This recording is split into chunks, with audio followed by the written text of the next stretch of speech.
Aurelia e Neomisia erano due sorelle che vivevano in una terra lontana, in una famiglia nobile e piena di amore.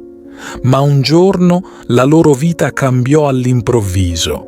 Persero i genitori quando erano ancora molto giovani e con il cuore colmo di tristezza furono portate via, lontano dalla loro casa, come schiave. La loro giovinezza fu segnata dal dolore e dalla fatica, ma il loro spirito restò saldo. Non si lasciarono abbattere, perché la loro fede in Dio era più forte di qualsiasi catena. Un giorno il destino le liberò. Si ritrovarono finalmente libere dalla schiavitù e decisero di partire per un viaggio speciale. Desideravano visitare i luoghi santi, camminare nei luoghi dove Gesù aveva vissuto, pregare nei templi che avevano visto nascere la fede. Le loro anime erano in cerca di pace e di un senso più profondo per la loro esistenza. Dopo aver viaggiato in terre lontane, attraversato deserti e montagne, arrivarono in Italia, spinte da una tempesta che le guidava come un segno del cielo. Il mare era furioso, le onde altissime, ma un angelo le accompagnava, proteggendole. Si rifugiarono prima in Puglia, poi in Lucania e infine giunsero a Roma. In quel luogo sacro il cuore delle due sorelle trovò conforto. Pregavano nei luoghi dove riposavano i santi apostoli e ricevettero la benedizione del Papa. Ma non si fermarono lì.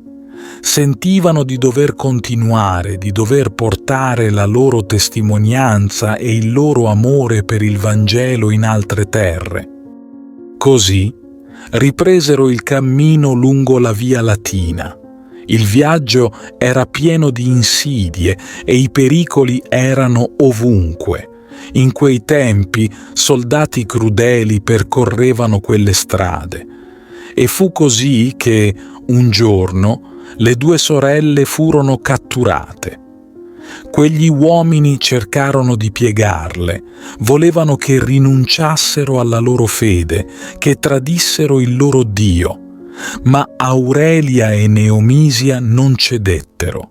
Rimasero ferme, anche quando furono frustate, anche quando il dolore sembrava insopportabile. Il loro corpo era debole, ma il loro spirito brillava come una fiamma viva. Proprio quando sembrava che tutto fosse perduto, un miracolo accadde. Un temporale violentissimo si abbatté su quel luogo. Tuoni, lampi, vento forte. I persecutori furono accecati dalla luce di un fulmine, terrorizzati dal boato che seguì. Si dispersero, lasciando le due sorelle lì, ferite ma vive. Con la poca forza che rimaneva, Aurelia e Neomisia continuarono il loro cammino. Arrivarono a Stento, in un piccolo villaggio. Una donna gentile, vedendole in quelle condizioni, le accolse nella sua casa, le curò, le ascoltò e insieme pregarono.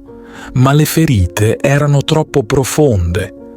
Durante una notte, mentre pregavano in una chiesa silenziosa, un angelo apparve loro, portando un messaggio di pace.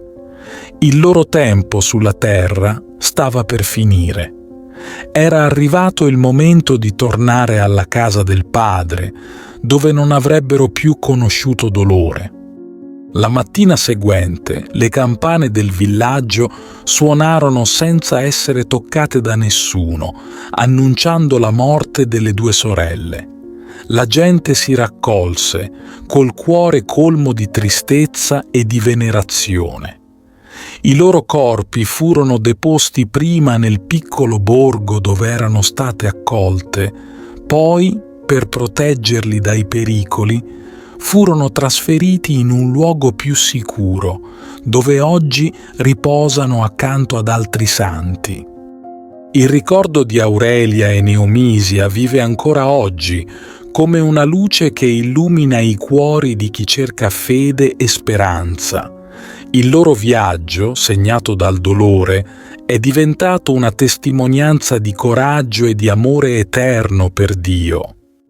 Ti invito calorosamente a iscriverti al nostro canale per darci supporto e permetterci di continuare a creare nuovi video che condividono storie ed esperienze ispiratrici. La tua iscrizione è un prezioso sostegno che ci motiva a condividere più contenuti di valore e a diffondere messaggi di speranza, fede e crescita personale. Grazie di cuore.